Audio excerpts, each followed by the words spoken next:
at the Movies with Tim Sika.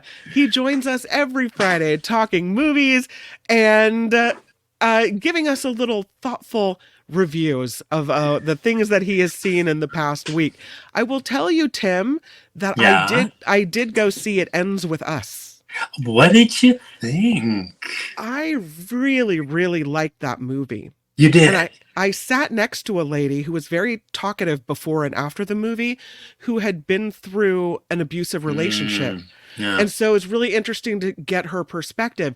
What I hear, though, about this movie is that there's all kinds of, I don't know, controversy about the relationship between Blake Lively, who starred in the movie, and the man who starred opposite her, who had Really? secured the rights. Yeah, I guess they didn't get along. There's accusations that Oh he was man. somehow abusive on the movie set. There's all kinds of drama going on with this movie Oh now. geez. I'm wondering if that's being leaked for publicity You purposes. For think? heaven's sake, I don't know. I don't know. It's funny. I don't follow that stuff. So what you're telling me is like I don't know. It's kind of a surprise, but Yeah. you just wonder how much of it is actually happened, how much was thought up by the studio to say, hey, Sure. let's keep this movie in the public eye some more. I hear it's doing really well, even Yeah. internationally, it's doing really well. But I didn't know about that. That's interesting. I don't know. What do you think of all that stuff? I really liked it. The Well, no, all I meant all the controversy. all Do you the think there's back scene. any My credence in it? Yeah. my mom sent it to me because we went to see the movie together. So I Yeah. wouldn't have seen it normally either, but I don't think it's the kind of publicity you want. A movie about abuse and then you have allegations of, someone being mean Yeah, and I abusive suppose. offset. I don't Yeah. know. And I think it puts a big question mark over a possible sequel on this. So we'll see how that all Mm. works out. Yeah, yeah, interesting. Yeah, well, I we'll see. I cannot wait to hear what you think about Alien Romulus. Oh, I don't know if you want to hear what I think about Alien. Uh-oh. Yeah, okay. All right. All right. Alien Romulus. Yeah, we Yeah. have to talk about this. Okay. I went in with an open mind, but this is the something like seventh installment of the Alien franchise, which began way back in 1979 with Ridley Scott's masterpiece Alien, the first Alien Right. masterpiece, and that was followed by James Cameron's masterpiece of a different kind, Aliens, plural, which was followed by a number of Alien movies best suited for another conversation. But it's now thought this is okay. This is all culminated in Alien Romulus, which we're told is an intersequel. I never heard that phrase before, but I thought it was interesting. An intersequel, meaning this entry in the franchise supposedly comes after Alien, the first one, and before Aliens, the second one. So it's the one in the middle. And if you can follow any of that I just said, you're a better man or woman than I am. Anyway, okay, okay. So to me, this is going to be a very subjective chat about Alien Romulus. This movie is an example to me of everything I take exception to in movies today. Oh There's not no. there's nothing original here, Kim. There's no imagination whatsoever. This movie's heavily dependent upon technology, and worst of all, it's a virtual copy of the first Alien movie. Similar setup, similar beats, only bigger, louder, more similarly in tone to the sequel, the Aliens movie, but it's just all in service to presumably what people and fans of this franchise come to the theater to see. Aliens, these xenomorphs, they're called, these creepy xenomorphs, terrorizing, hosting upon, and then eviscerating crew members in a ship out in this unsympathetic universe. Everything in this movie is ramped up to such a fever pitch degree. Deafening soundscapes with dialogue drowned out by the film's sound design. This movie mistakes to me, or obviously believes that volume and cacophony pass for entertainment. If you've ever seen or are familiar with the previous Alien movies, nothing here will surprise you. In fact, the filmmakers copy iconic shots from the first two, Oh lines of really? dialogue from the first two, situations from the first two, and even brought back via AI one of the actors from the first movie. Oh, God.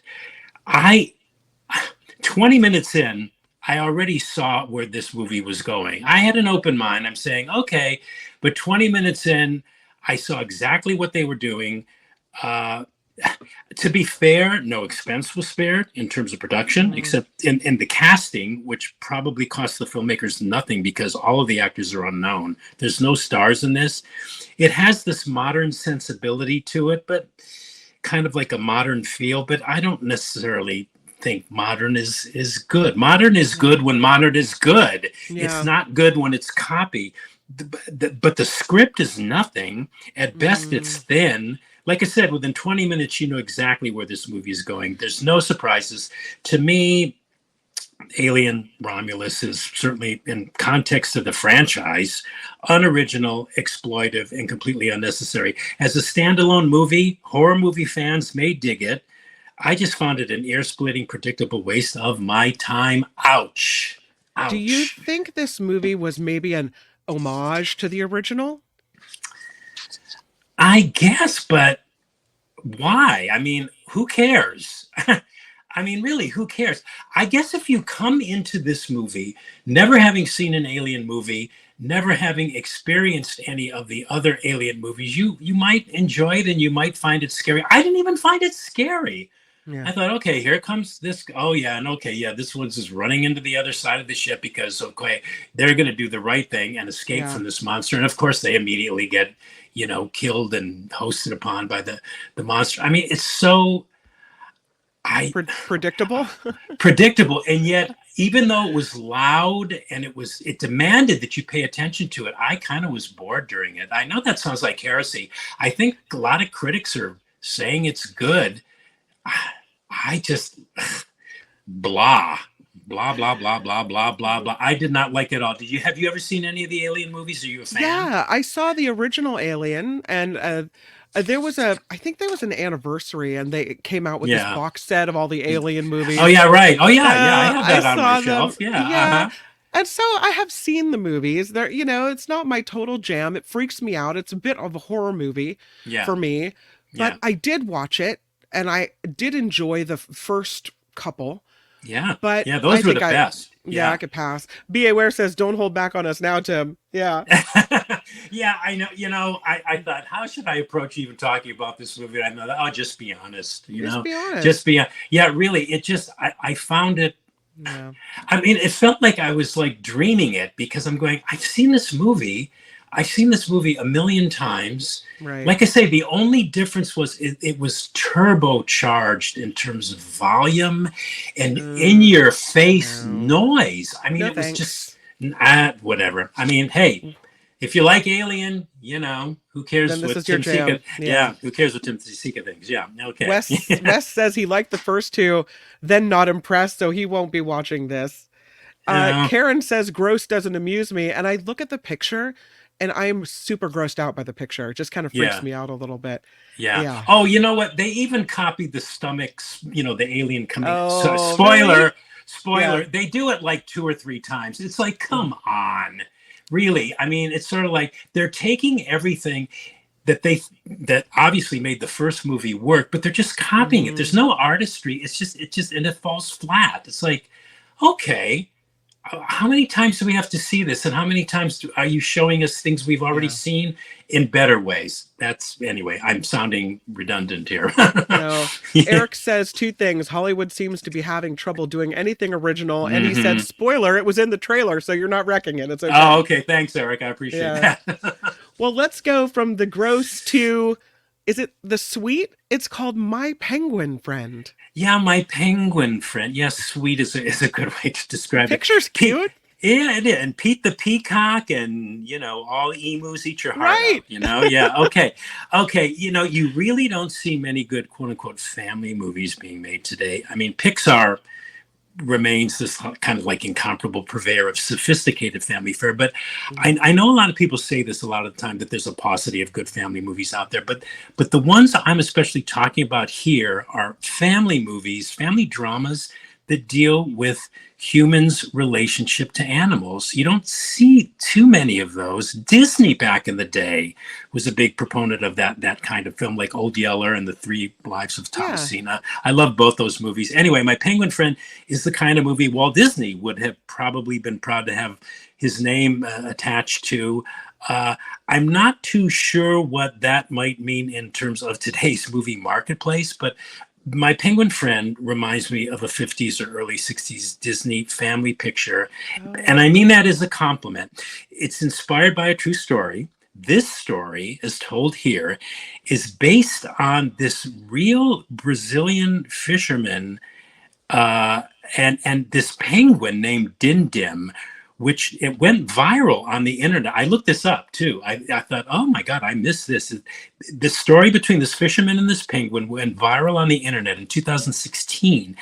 And this movie tells the story of this fisherman who rescued a penguin drifting alone in the ocean near death and covered in oil from an Oh. oil spill. So the fisherman takes care of the penguin, takes him home, and once recovered, he lets the penguin go. But what was interesting about this tale is that every year, purportedly, this penguin swam over 5,000 miles between Argentina and Brazil to stay for a time with this fisherman whose life he saved until he was off again. He would keep coming back, like he would leave, but then he would always return and always would be traveling 5,000 miles to see this guy who saved his life. And this went on for Wow. like over 8 years. And this movie, too, you know, I criticized Alien Romulus for Yeah. this, but somehow I'm excusing it here because I just am. This movie, too, is familiar stuff.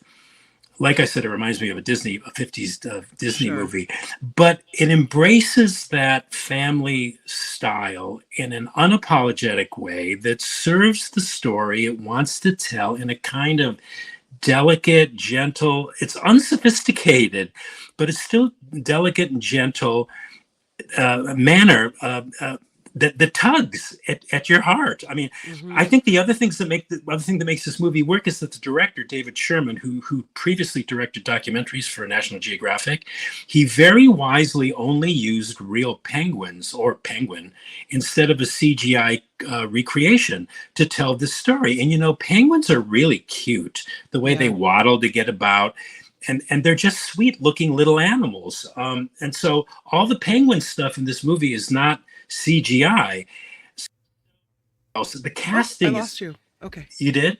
Am Yeah, I you're there? back. You're back. Okay, You're okay, okay, back. okay. Okay. Yeah, I'm going on. The casting is really good too. The guy in the poster there, his name is he's a French actor, Jean Reno, plays the fisherman, and he's got great presence. He's got great gravitas, which helps to balance what at times kind of threatens to veer off a little bit into the, you know, saccharine aspects of the story, which are really kind of unavoidable when you're telling a story like this. So yeah, this is a perfect movie to take your kids to see. If you have kids, say under 12, even Hmm. little ones, you know, 4 or 5, 6-year-old kids, and slightly older too, I think will really like it. It goes for the emotional jugular in the same way that E.T. did.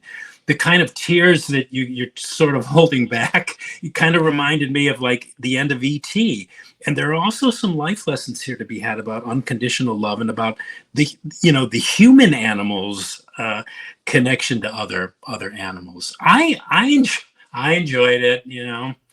I love Yeah, it. and I like the movie too. I think it's really really good, and it's wholesome, Hmm. uh, um, and it's emotionally authentic. Let's put it that way. And it's In just that theaters or streaming or all just in theaters right now. okay. It'll be in streaming eventually, but for now, just in Okay. theaters. So yeah, good movie, good movie. Daughters.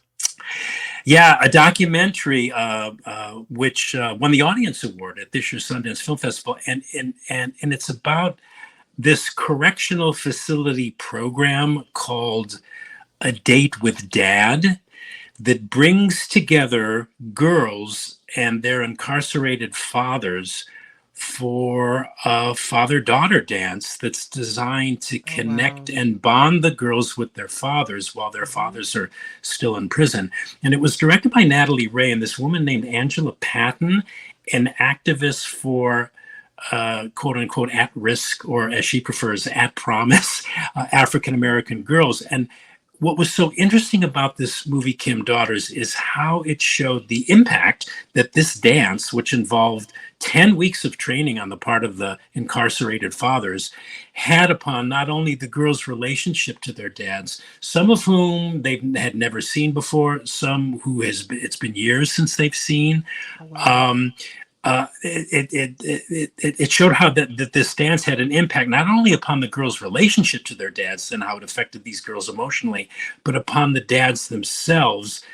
Some of them still facing many years remaining to their sentences. And of course, the movie focuses on these incarcerated men in a Washington, D.C. facility where the program was approved.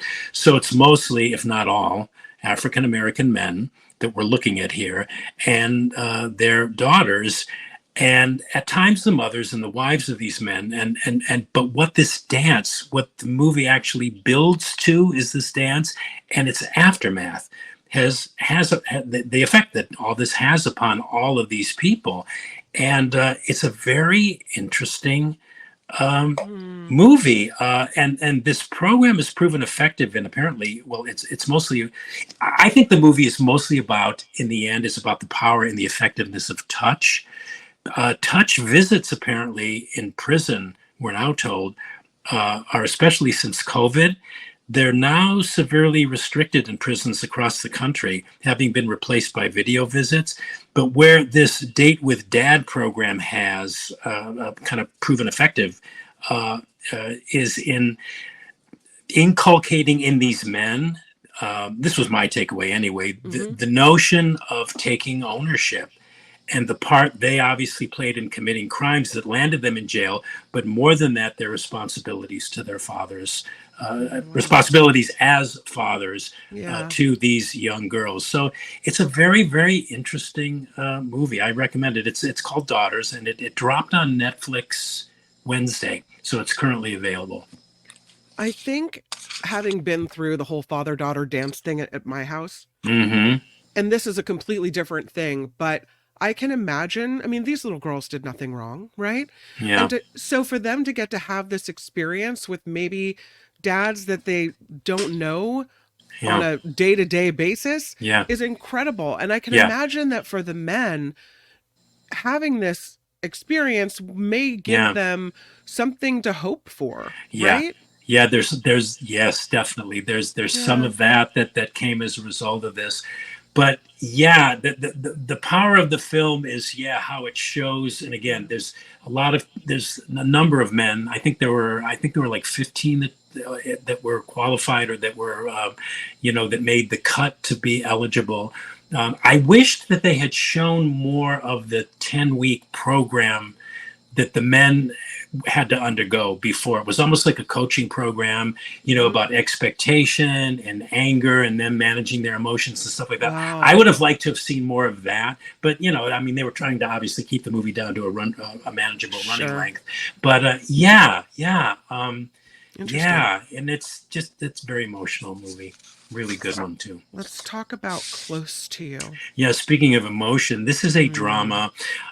It's a trans drama and a very, very emotional drama, but also a very non manipulative one in that the emotion of this movie, it's very, very strongly emotional, comes Mhm. straight out of character and situation. Written and directed by Dominic Savage, and it only just this morning dawned on me. I don't know if this is going to mean anything to anybody listening, but it did to me, that this is the same Dominic Savage who played the young Lord Bullingdon in Stanley Kubrick's Barry Lyndon. So that was a nice surprise that turned me kind of sideways in a good way. But yeah, so the plot of Close to You involves this character Sam, played by Elliot Page, who hadn't been home for like 4 years since his transition from female to male, and it's his father's birthday, right? So Mhm. that's the impetus for him to return home and face the family after having gone through this coming of age situation and all the awkwardness and uncomfortableness of the family reactions that ensue, once he insinuates himself back into the family. So Elliot Page is superb in this, obviously playing a character that came out of his own real life experience of transitioning from female to male. And yeah, transsexuality is front and center here. And normally I tend to dislike movies where a character's sexuality is so much of the plot. Right. Where anything gender related is the plot. Those movies tend to be preachy and chastising, and they kind of make you think you're not doing enough as a compassionate human, blah, blah, blah, blah, blah. But this one was especially effective in that it managed to make transsexuality very much a part of the plot while simultaneously emphasizing its humanity and presenting it as a human condition, the human condition that it really is when you strip it of labels and all that and our preconceived notions of what that means, and a condition that once brought about, at least in the instance of this particular story, grounds the character more to the person that they see themselves as. It was very skillful in that regard, allowing for deep empathy in the viewer, especially I would think viewers who say have never had any of this as part of their own experience. Page is superb, obviously playing a character that sprung so much of his real life experience or out of his real life experience of transitioning from female to male. It's kind of meta that way. But that meta-ness works in favor of the story that they're trying to tell here. Casting Page, who's also one of the film's producers, was inspired. And I would bet it was a movie that he felt he needed to make as part of his own transition experience. So yeah, Close to You. It's a tremendously and highly emotional movie, very emotional. It doesn't really let up on that, but you never feel manipulated. It's tender, it's sympathetic, it's empathetic, and I can't overemphasize that word, empathetic. It's sensitively directed. It's a real indie winner in a very, very special movie, and I highly recommend it. Yeah, in theaters, yeah. Recommended. And next and last is this movie called Sugarcane. Sugarcane. Okay, deep breaths, everybody, before I talk about Sugarcane. This is a rough one. It's a strong one. It's a powerful one. It's a shocking one. It's also infuriating as hell. Documentary called Sugarcane, which documents this investigation of a Canadian Catholic residential boarding school run by Catholic priests, Catholic brothers, and Catholic nuns called St. Joseph's Mission, which was just one of many, apparently, beginning in 1894. I didn't even know about any of this, that the Canadian government forced Indigenous children to attend. These were segregated schools, but these schools were also erected, one of many schools that were designed to, quote, get rid of the Indian problem, end quote. And as the opening of the movie tells us and kind of prepares us for what we're going to see, we really don't see a lot, but we don't need to see a lot. For years, students who attended these schools spoke of abuse, which of course fell upon deaf ears, and whispered about missing classmates. So this movie the Sugarcane movie attempts to unravel by interviewing a number of the Native Americans who survived these schools, and St. Joseph's Academy in particular, that all these people are up in years now, but they talk about what happened at the school while they were there. St. Joseph's was in operation for 8 decades, and the school closed in 1981. And some of the things the filmmakers uncovered through these interviews and other methods of investigation: suicides among many of the students trying to escape that couldn't, boys who did escape or who were found frozen to death, beatings of some of the children until they were unconscious, 216 unmarked graves, sexual abuse by the priests, both boys and girls, many of the girls giving birth to babies fathered by these priests. And okay, I don't know What if I a should. nightmare. Yeah, and also evidence that the nuns, following the priest's orders, throwing these newborn babies into the school's incinerator.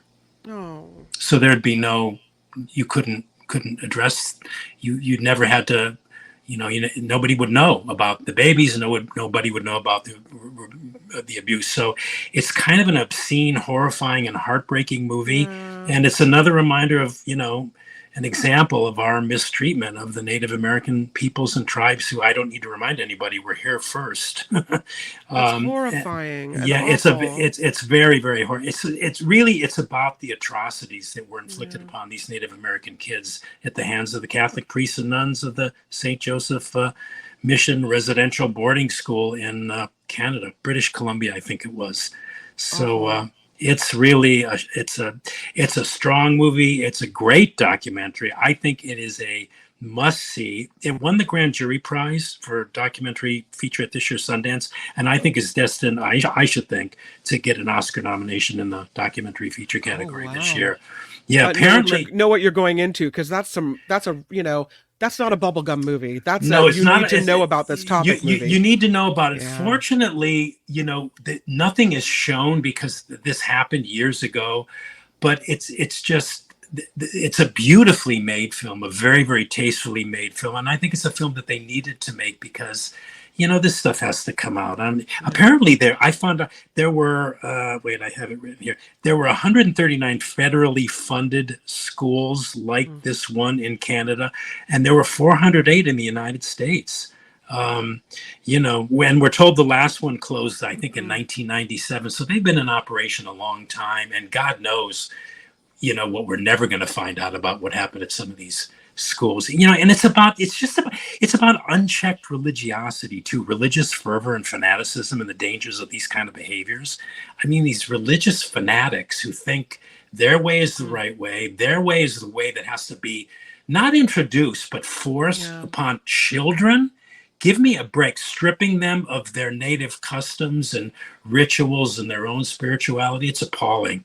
And there's moments in this movie that will make you want to scream at the screen. And I mean, anyway, that's Sugarcane. Yeah. Wes, who's having a birthday tomorrow, wants to know if this is in theaters or streaming. It's only in theaters right now, but as with most movies, if you wait a couple weeks or a month, you'll be able to see it on streaming. But I recommend it to everybody listening to my voice right now. It's an important movie, and it's really a must-see movie. Ricky says, I need no further proof that religion destroys reason. And what Tony says, and I don't know this is true, I haven't double checked it, but Tony says the last one of these schools closed in 1997. Right. Yeah. 1997. Is that true? Yes. Wow. Yeah. So this is going on and on. I mean, up until our recent past, we lived through some of what was happening here. It's interesting too, because this movie reminded me of there was a movie made in the early, I think, or late 90s called The Magdalene Sisters. Have you ever seen that? No. It was about these laundries that the nuns, the Catholic Church, operated in Ireland, and girls of questionable repute were sent there and basically tortured and made to repent and all this stuff. And those were in operation, I think, until just recently, and they were only closed because they stopped making money for the church, not for any moral reasons or the crimes that they were perpetrating. There was a documentary made about the Magdalene Sisters, and then a drama that came out about the Magdalene Sisters, which I recommend to anybody listening to. It's a great drama, but it's in a way more horrifying because you get to watch all of this stuff, and it's not pretty. I don't know if it was Yellowstone or there was some show that was streaming that had a character that was at one of these schools, and it follows what she went through and her escape. Wow. And everything. Okay. Yeah. And it was really, really powerful, hard to watch, cringeworthy. And I can imagine that when you hear the true stories, it's even worse. Yeah. Well, anyway, Sugarcane is a strong movie, but it's kind of one of those ones that I remember that when 12 Years a Slave came out, which in retrospect wasn't as graphically horrifying as I remembered it, because I did see it recently. But I remember, people were saying, well, that's what you would call an eat your peas movie, one that's good for you, but maybe one that wasn't all too pleasant to watch. But I'll tell you, you watch this Sugarcane movie, it stays with you forever. Wow. I saw this movie a couple of weeks ago. I'm still thinking about it. Yeah. Wes says the show I'm talking about was a prequel to Yellowstone called 1893. Oh yeah, So, yeah. 1893. Yeah, Hmm. yeah. Another one for the list. I'm trying to get through Mr. and Mrs. Smith right now. Oh, It's a Amazon Prime are you liking series. it? I am liking it a lot. Oh, Okay. it's very different. Yeah, Okay. yeah. Have you seen Nice. any of it? I think I tried to watch the first episode and I backed out. So I'll have to Yeah. give it another try now that I know that you liked Well, it. I can see why you backed out, because the ending of Yeah. that was pretty kind of like, kind of Uh, shocking. Yeah, I don't know. Yeah. Well, it gets weirder. Yeah. So anyway, yeah. let's recap so we can get this picture off the screen. Alien Romulus, you said Yeah. Get it off the nothing. screen. You said nothing original, no imagination, just No. bigger and louder. Yes. You said completely unnecessary, and I will quote, a waste of time. Sorry, Mm, folks. Yeah. My friend the Penguin, you love this family movie. You said it reminds you of the old Disney movies like Old Yeller. You called it a wholesome, good Mhm. movie. Yeah. And I have it on my Tim Sika list now. This documentary, Daughters, you recommend it. You said it's an emotional movie, but it's a really good documentary. So you say Yeah. yes to Daughters. Yes to Daughters. Close to you, you said it's skillfully done. You said Elliot Page is superb in this, and it is highly recommended by you. You said it's an indie winner, and it's a yes. Yes. And finally, the one we just spoke of, Sugarcane, you said this is a strong, great documentary. Despite its very disturbing subject matter, you said it's a must-see and that you recommend this movie. I'm impressed you can Yeah. you can even remember half was- of what I blabber on about. Taking my notes, taking my Yeah. notes.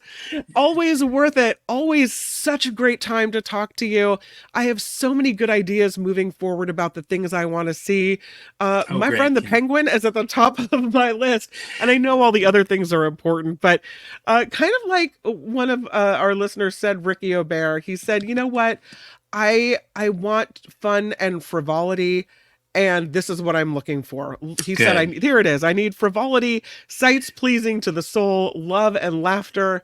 There you Yes, go. My so penguin friend will that's the one. suffice. Yeah. Absolutely. And I'm recommending 4 out of the 5. I know most people remember like the Mhm. negative, right? But Right. 4 out of the 5 movies I'm highly recommending. So there's lots to see this week for people interested. At the movies with Tim Sika. Thanks, Tim. Have a great weekend. You too, Kim. Talk to you next week. Bye. Bye. Tim Sika, everybody.